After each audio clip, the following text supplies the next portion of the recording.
Bring out the talent. Bring out the talent. Bring out the talent. Welcome to Bring Out the Talent, a podcast featuring learning and development experts discussing innovative approaches and industry insights. Tune in to hear our talent, help develop yours. Now here are your hosts, TTA's CEO and President, Maria Melfa, and Talent Manager, Jocelyn Allen. Hello, everybody. Good morning, good afternoon, good evening, whatever time it is based on when you're listening to this episode. Thank you so much for joining us. It's Jocelyn. I'm here flying solo once again. Maria, we miss you. We hope you're feeling better. But as listeners, I got you. And I'm here today with another great episode on a learning and development topic that should help you and your organizations excel. This one with our special guest, Dr. Jessica Brown, is on aligning L&D for impact, driving corporate goals with strategic OKRs. In today's ever-changing business landscape, aligning learning and development with organizational goals is not just strategic, it's essential. According to an ATD report, organizations that have strong alignment between L&D and business goals achieve 13% higher mean revenue per employee, highlighting the significant impact of strategic L&D practices on business performance. In this episode of Bring Out the Talent, we welcome Dr. Jessica Brown, CEO and founder of Cultivate2Generate. With a background spanning 15 years in consulting and coaching, Dr. Brown has dedicated her career to empowering organizations by enriching their people and enhancing their systems. Her commitment is to help build companies where employees feel both inspired and proud, driven by a strong mission, thoughtful leadership, and a culture that engages and motivates. Today, we dive into how strategic OKRs can effectively bridge the gap between L&D initiatives and broader corporate goals.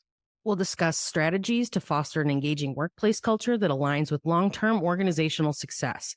Whether you aim to refine your company's learning strategies or better integrate them with your overall objectives, this discussion will promises you invaluable insights. Welcome, Jessica, to the show. Thank you so much. Very glad to be here. Well, we're excited to have you. I was telling you before the episode started that OKRs are something that we do here at TTA, and we used to map our goals and successes in the form of KPIs. So knowing both sides of the game, I feel what's great about OKRs is the digestion of it all. Like it makes an OKR, it's an objective and it's a key result. And what do those things mean? And how are we bridging the gap? Like all of the language that we used in the beginning is really about understanding what it is your goals are and how to get there. So I love OKRs because I feel like it's something easier to understand than like a key performance indicator, right? There's more meat and potatoes in it. So since we might have listeners who are still on KPIs, which is still a great form and may not know as much about OKRs, can you explain exactly what it is and what makes it different and maybe a little bit more manageable? Absolutely. So O stands for objective. I consider a good objective having the what and the why. And I think this is where some of the digestion comes from, because instead of throwing a number out right at the first thing, we have really clear why we're doing it first. So there's some inspirational aspect to the objective. And a key result, KR, is the metric that you measure the outcome in this, what success would look like if you really achieve that objective. And these can very much bleed together. Many times KPIs can be part of some of your KRs. But what I really like to distinguish KPIs and KRs from is that, to me, KPIs are performance. They are job performance, which means this is the bare minimum, most that we expect of you signing on to your job and agreeing to this job description. So to me, KPIs you can be fired for, put on performance improvement plans for, because you're not meeting that bare minimum. And sadly, it's a bare minimum sometimes, but that average that we need you to hit. Key results and OKRs are meant to be more strategic. All too often, organizations do not include all the layers of the organization and strategy, and therefore you've only got you mentioned the 13 number, only 13 to 18% of the lowest levels of the organization have any idea about strategy.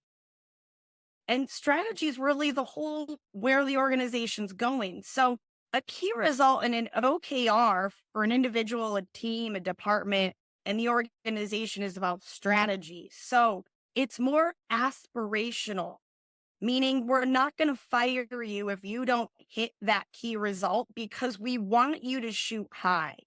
We don't want you to shoot for bare minimum.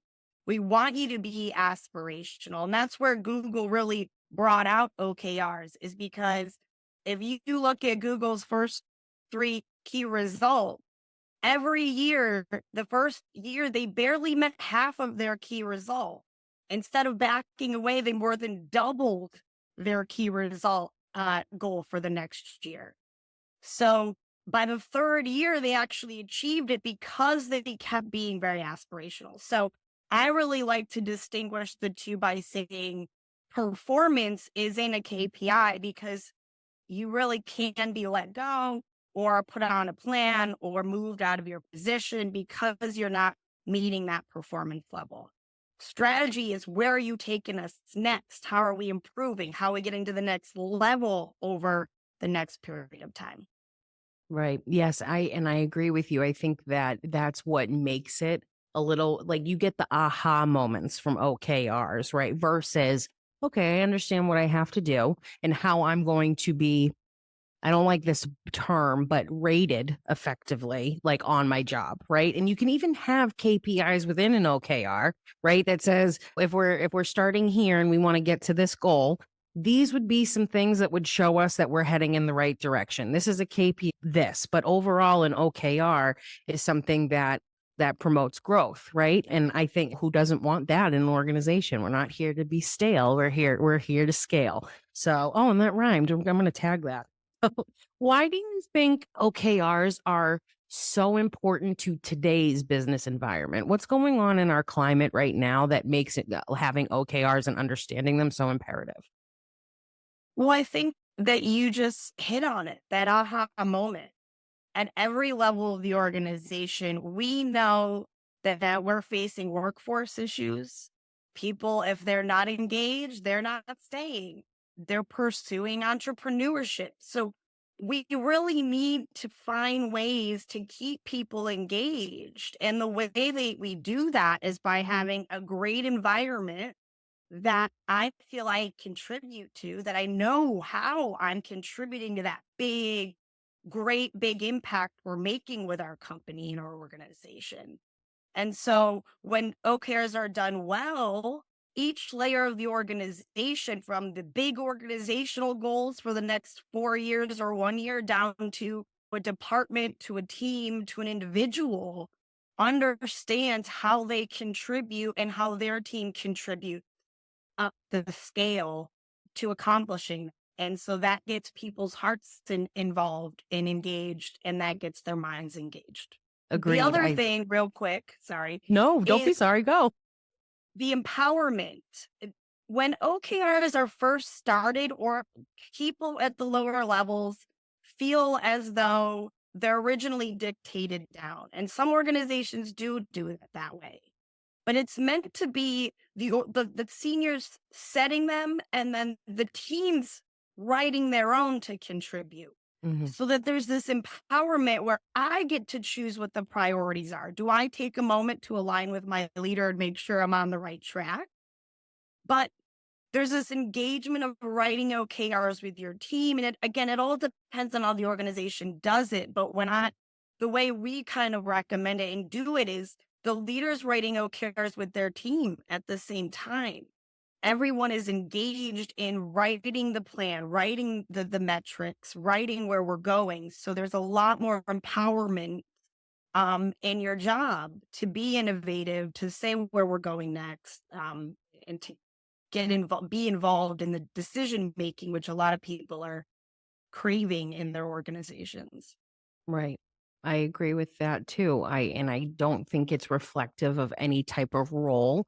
I think it's what you said earlier. It's reflective of the heart and making connections and understanding based on really effectively planned OKRs The people who are ready to contribute and therefore have the best interest, the wherewithal, the knowledge, will understand what they need to do, help the company bridge the gap, therefore become more informed and a better support system, and more empowered as an individual to feel like my opinion matters, my thoughts and my success is a part of this success. And it's amazing what that mind frame can do towards individual contribution. I get very passionate about this subject, so I'm very in line with you. Now, corporate goals, like if we're talking about corporate level organizations, a lot of their focus is like financials, right? And maybe customer metrics. How can organizations incorporate L&D and employee engagement scores into their OKRs to ensure a more like holistic approach if they are only thinking about that kind of like first level, right? Like, well, how do we make more money and how do we retain more customers? Like, how do we add that kind of nuance into the heart? Like you said, how do you add heart into something that's so kind of structured in a way? Absolutely.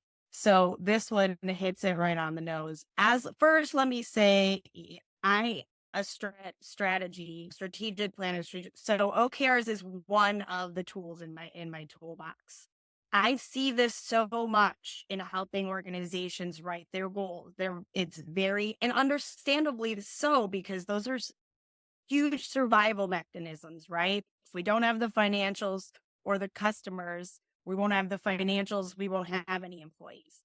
But one of the tools that is very historical in strategic planning is called the balanced scorecard. Maybe some of you have heard about it, maybe you haven't. The balanced scorecard is a very simple premise that all organizations, public, private, nonprofit, whatever type of organization, are working towards 4 main goals. Sometimes they're called a little different, but for layman's terms, financials, customers, those two are always hit pretty clearly. Operations. So are we being operationally effective? The IT, the technology, the processes. Are we efficient and effective at quality in those? And then the last one that we always miss is that culture, that employee, that organizational capacity and training and development aspect. So whenever I'm working with organizations leadership to write OKRs, you best have at least at a minimum, and you really got to argue about even more than this, right? Because we don't want too many OKRs that we're working on a bunch of things. If we're given these 4 buckets to start our thinking, we make sure that we hit all 4 of those. So your financials would include revenue, increased number of customers, partnerships, things around marketing if you want to track total number of leads. But really that leads is a level lower. It doesn't even need to be at that organizational level. You've got customers. Those are your customer satisfaction. Those are your increased number of products that meet customer needs. That's delivering quicker to the customer, things like that. You've got your operational. How efficient are we? Are we using less manpower to get the same amount done now that we've implemented technology? Our quality ratings, those could also be operational and customer. Sometimes those mix a little. And then you have your employee and culture one. Really, I like to focus employee and culture. It's called organizational capacity a lot, but it focuses to me on, are we creating a culture that empowers people, helps them reach their potential, grows them, keeps them here? And those are all your retention metrics, your employee engagement metrics, the number of development hours, the number of mentoring hours, even the number, the ability to implement OKRs and have your strategy met and people being engaged in OKRs can be in there. So those kind of capture, if you think about it, most of the buckets of results and goals organizations at the top level would be shooting for. Right. And so how about the what about like the learning and development metrics? So we talk about those kind of like 4 buckets, and all are necessary to be in alignment with the business and then who's in the business. And like you said, culture and then customers and finance to kind of wrap it all up. But how do L&D leaders align the initiatives for those goals, those 4 buckets, while also including their L&D metrics? So each layer of the organization is going to have we recommend no more than 5, but about 4. If your senior leadership, your organizational OKRs, there's 4 of them. Then you as a department leader, it's all going to depend again on whether L&D is a full department or if it's a team of HR.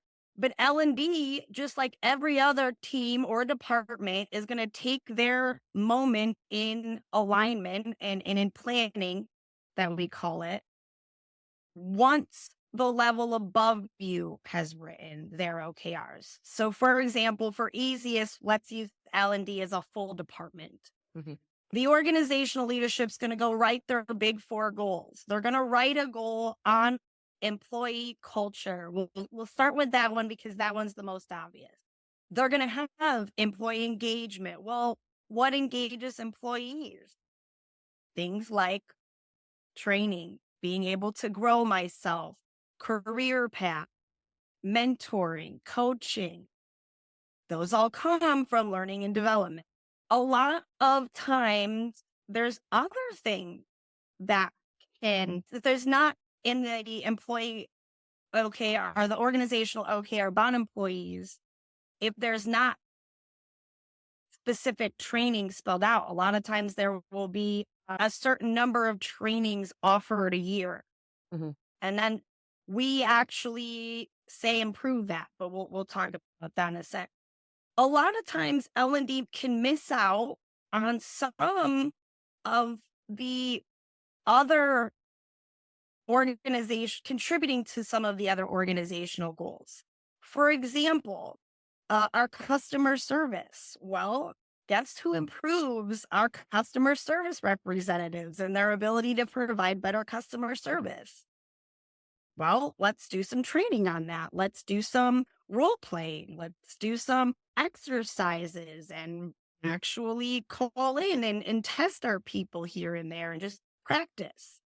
When an organization is looking to expand outside of their current offering or services, L&D is a perfect department to be able to find cost-effective, highly rated training and identify the people in the organization that would best be able to move that service forward or work with the department that has that person.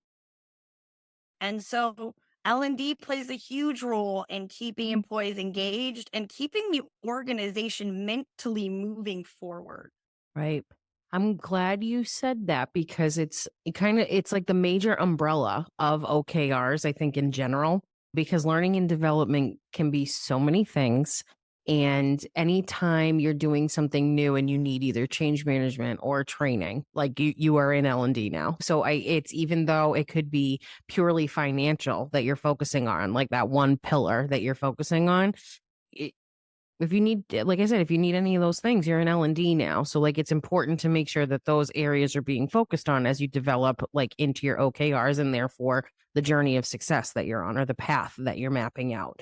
So what are some, I know you gave like a couple of high level examples of, well, if you're doing this, then here's a path that we should focus on. Let's do customer centric training. What are some other maybe more thorough examples of some of the more effective L&D objectives that you've encountered that support those broader corporate goals, but focus on aspects like the training quality, the employee retention, the employee engagement? So if you were to think about an organizational level goal, cultivate a culture that employees are engaged and thriving to retain top talent. Okay. That has a what and a why. What do we want to work on? a culture that people are engaged and thriving. Why? To retain our top talent. My metrics you mentioned, I would have 90% employee engagement rating. That's our goal. That's our key result. We want at least 4, and I'm just talking kind of low level. We want at least 4 employee trainings with 95% attendance. So out of the people that sign up, we want 95% of those people to follow through at least 4 trainings we have in the year.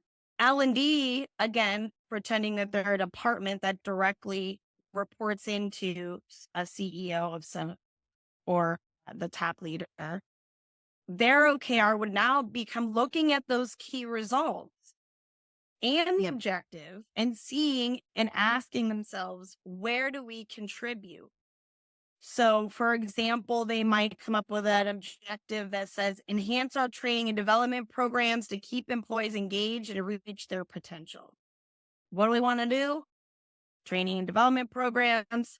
And again, as a department, because OKRs, until you get to the bottom level, we very much consider OKRs team OKRs. The leader owns them, but they're team level OKRs, right? They're organizational, department, team level. Unless you have all the way down to the individual level, most organizations don't go that low. It's really those team level. So as a team, how are we going to contribute? Well, we've already have a key result in the organizational goal that is directly ours. So we're going to take that key result and own 4 employee trainings with 95% attendance. Because that one, we are the only ones that really push that. Employee engagement isn't all ours, right? That's leadership, that's culture, that's other things. So we're going to do 100% of a needs survey with at least 50% response rate. And we're hoping and we're working towards what you mentioned, 95% satisfaction rates across all trainings. So that's just one OKR that the L&D department would have. They might have one on something brand new in a mentoring program. They might have something on supporting a change management program. But L&D is going to look at the financial goal at the organizational level and say, how do I contribute? And we say, we're going to help build the capacity to deliver this service. And we're going to do X trainings on either some key program or some service delivery, et cetera. And so it's hard to give like specific examples, right, without that alignment concept. But I think once you understand, it's really about looking at the team above you. If you're a team L&D that reports into HR, you're going to look at HR's goal or objectives and key results. And HR is going to look at the organizational level. And you're always going to want to have that what and why. But I think you mentioned them, right? Anything going on with change management might be one. But the key is not to make them tasks. That's the biggest key. Because it's not a checklist. So a lot of times I will kind of be the why bird. Why? But why? So what we want, we'll just do a lot of times L&D will have 4 trainings. We're going to our 20 trainings. Well, who cares? You can have 20 trainings and no one show up. Did you accomplish the objective of actually getting people engaged and thriving? No. Right. Same with marketing, write a blog. Okay, well, who cares if no one reads the blog? So how many views, how many blogs with X number of views where you actually get to move that number forward? Right. That's what I love about it is that it forces you, for lack of a better word, to understand if this is really the right direction to go in. Like if you can't answer that question of why well enough to prove that it supports your business and your goals, then it's time to move on to the next thing. Scrap that, move on. And I that's what I really love about the OKRs is like for my team, they're very much aware of what I am responsible for our team, for our OKRs. And then here's the key results that we get there. So how are we as a team going to bridge the gap between these two things? What are the actions that we're taking that's going to get us there? And then it's like it's ever evolving. So it's like on a week to week basis, it's like this didn't really work. So like here's what I'm thinking now. And it's still you are just all you're agile in the in between, but you've recognized what you want to do. And then, like you said, it's not just about getting the blog done, but it's the fact that 500 people read it in the first week that it was out there, right? I just it's so it just makes the connection in my brain. Like my synapses are all firing where it's like, oh yeah, that makes sense. And so I love using these for exactly that reason. It hones in on agility and collaboration. And like, what else do you need? You know what I mean? Everything else comes after that. Well, and the agility is perfect because a lot of times when you first start people working towards OKRs, it is really, really difficult for people not to jump to the how. Mhm. Like they're immediately like, well, let's do this and let's do that. And you're like, whoa, what's the objective? Where are Mhm. we even going this year? Where Right. are we focusing our time, attention, energy, and resources? Mhm. So if your objective is clear, so for example, if your objective is cultivate a culture that employees are engaged, thrive in to retain top talent, your key results are written right in there. Mhm. A culture that employees are engaged, they thrive in. So that's some kind of employee satisfaction rating, whether it's engagement or satisfaction or engaged in training and retention. So at a minimum, you better have three key results to actually measure your objective. Mhm. All too often people are focused with the how. And like you said, we don't know the perfect how yet. If we do something 1 week and the metric isn't changing after 1 or 2 weeks of doing something, we're not doing the right thing. We need to move. If our whole plan is built on this one how, we've already went too deep. Mhm. And now we wasted time writing that plan. So it's interesting writing strategic plans where people aren't getting to write every like inch of the project plan. So I've heard you mention leadership a couple of times. You mentioned the CEO a little bit earlier, delivering messaging and say things like that. So it seems very important that the C-suite and these higher levels are a key voice in advocating for OKRs and integrating them, right? It starts from the top. So how can senior leaders be persuaded to be more like take a more active role in the process of creating OKRs? What is it? Is it what's in it for them? How are we motivating people to stick to it and work through it? It's a definitely what's in it for them. Really, OKRs are meant to be a tool for the C-suite to effectively. Leaders don't do the work. They orchestrate and manage the people that do the work. And at the C level, it is really hard to be able to touch every level of the organization. And that's what OKRs allows you to do if done right. I personally do not prefer to work with organizations where the C-suite is involved because I really do not see as much success. I find HR or some other designated person kind of pulling teeth to get people to update metrics or rewrite their OKRs for the quarter or the cycle. And it becomes really hard for that person. So I think really needs to start at the top and hopefully they can see the benefit.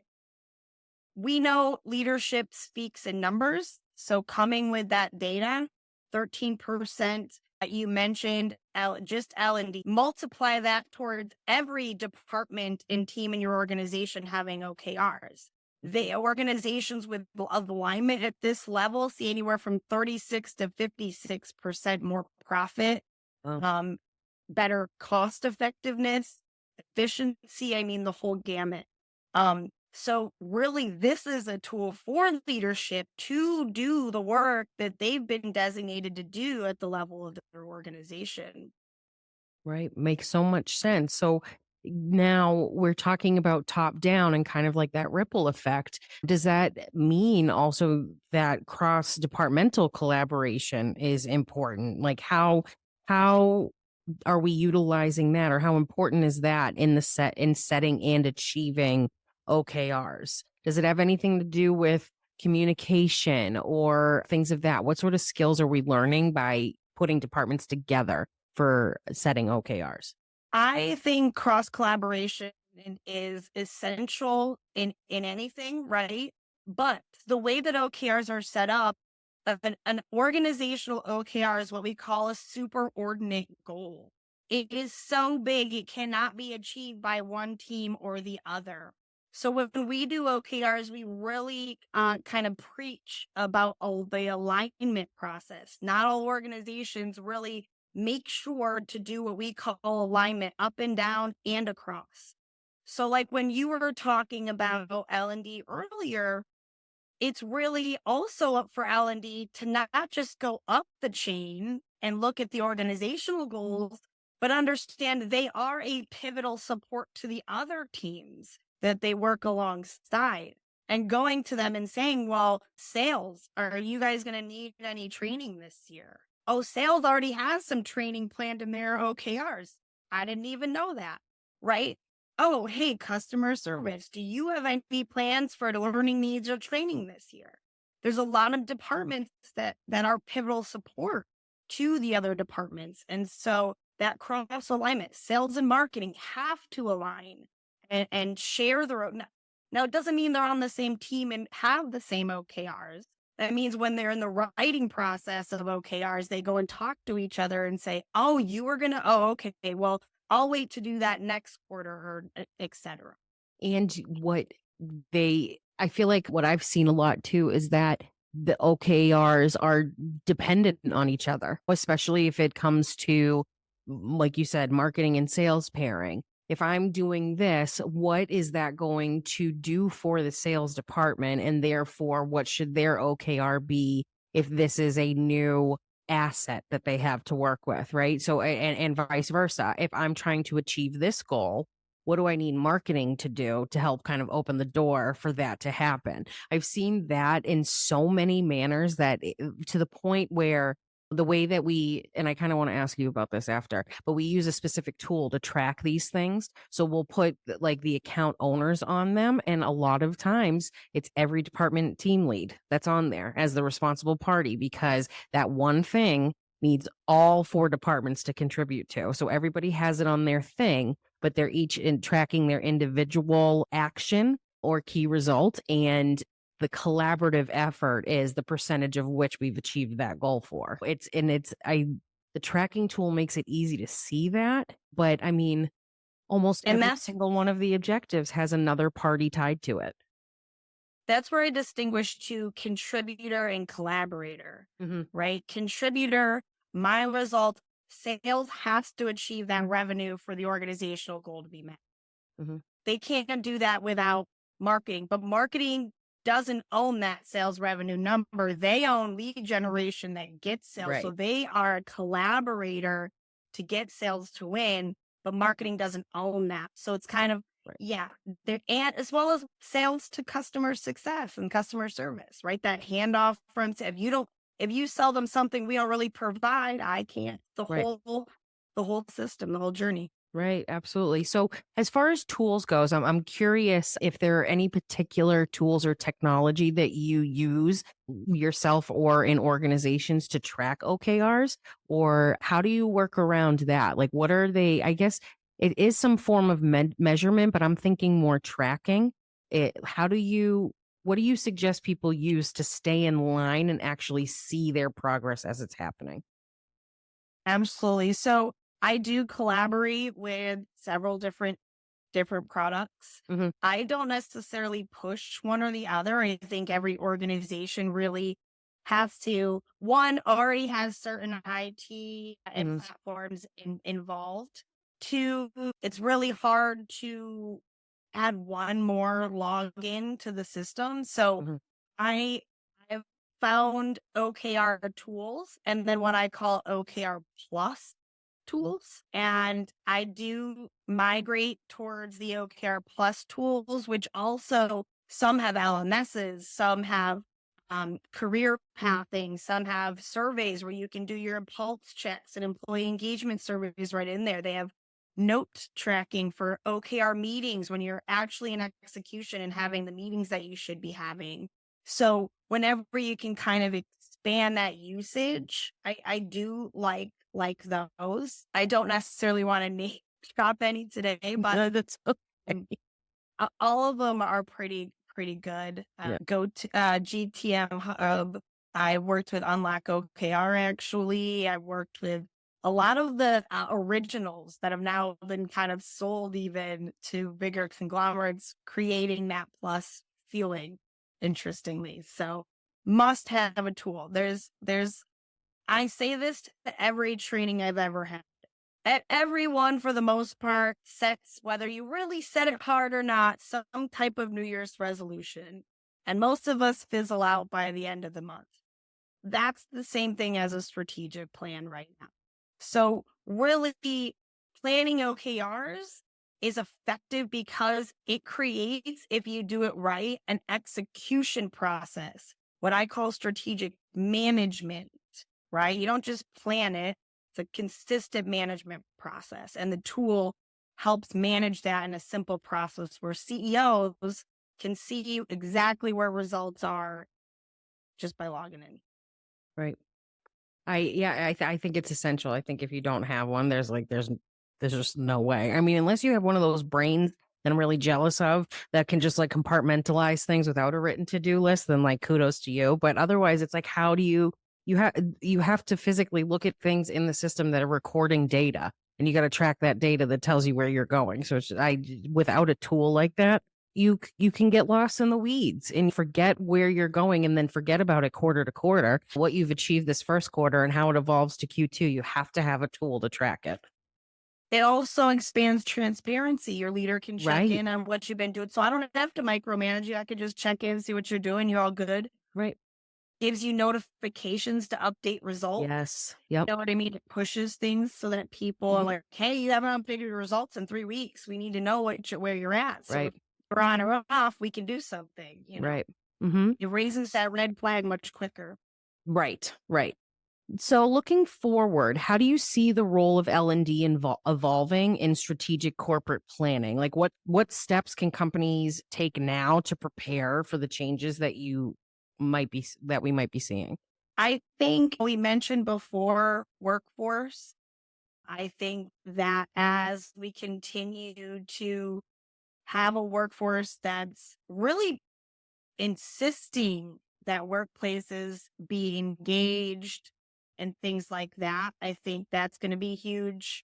And I think anywhere around the IT, AI, supporting integration, people learning how to take that on in a helpful way, not in any of those kind of ways.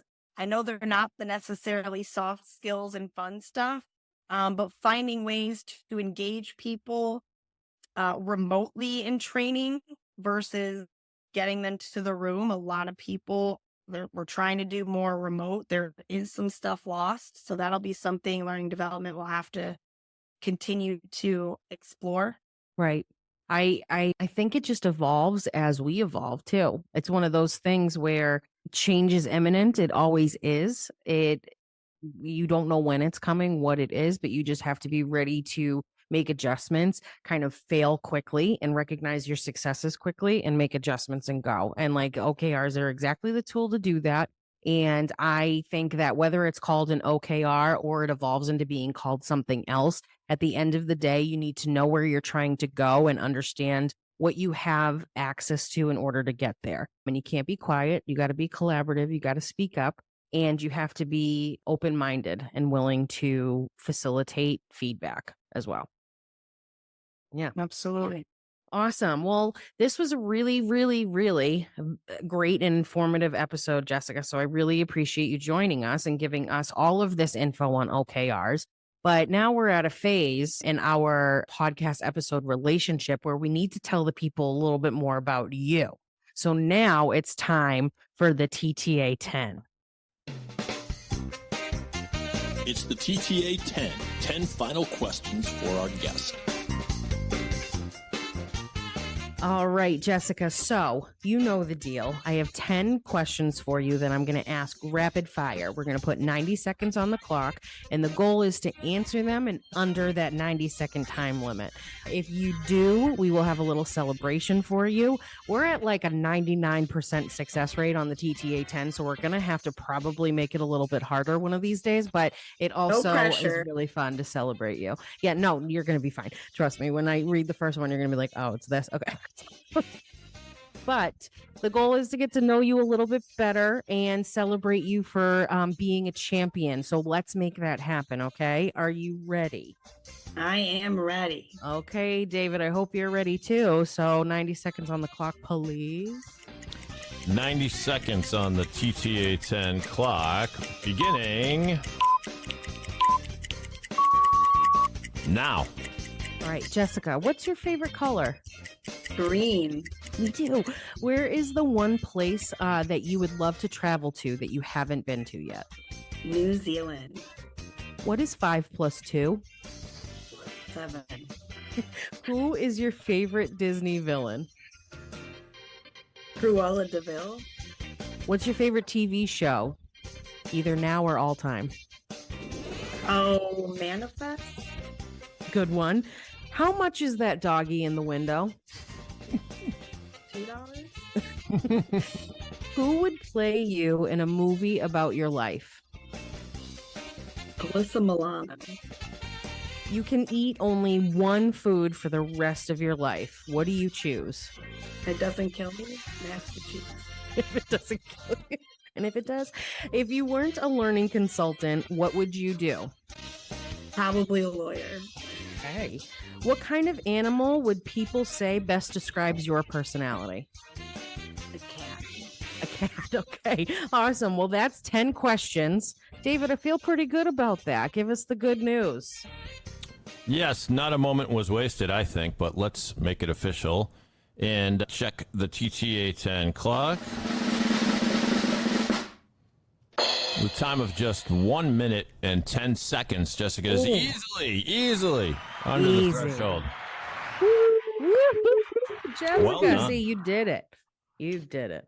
You did it. And you might have noticed earlier in the program, Jocelyn accidentally rhymed something. Well, that rhyming style is contagious because we got in touch with Dr. Seuss, or his next of kin. I don't think he's around anymore, and put together the following rhyming salute to Jessica and everything she does. We do need some Dr. Seuss music going. Okay. In a land where the workplaces gleam lives Jessica Brown with a dream so supreme. With a nifty, swift tool called an OKR, she says, okay, reach high, reach far. Compared to other Jessicas, she's fine and dandy. More impressive than Lang with the wisdom of Tandy. Forget Jessica's Alba, Beale, and Chastain. They're famous, but they don't have Jessica's brain. Are you down with PhD? Jessica is, you see. She went to California to get that coveted degree. From software to nonprofits, her methods amaze. Okay, results. She screams for days. With OKRs and KPIs in her kit, she crafts a future where all can benefit. Okay, let's achieve, she'll warmly submit. For a workplace utopia, Jessica's a great fit. In a world of work that stagnancy may mar, Jessica's vision is never subpar. Your performance will blow up as she leads with aplomb. As an employment consultant, Jessica is the bomb. Congratulations on conquering the TTA 10. Yay! I mean, is that worth it or is that worth it, Jessica? That was worth it. Right? So Like, now can you I have a get new that? website theme song. So when people visit, it'll just start playing the Dr. Seuss thing and they'll be like, you know what? Jessica's it. I was like, do I get that? Do I get this Oh, recording? you will get that. You will get that. We will send you a copy. But thank you so much for joining us. This was a great episode. Very important information that I know our listeners will love. And thank you, everyone listening, for joining us. For more information on implementing OKRs into your organization, visit us at thetrainingassociates.com. We'll see you later.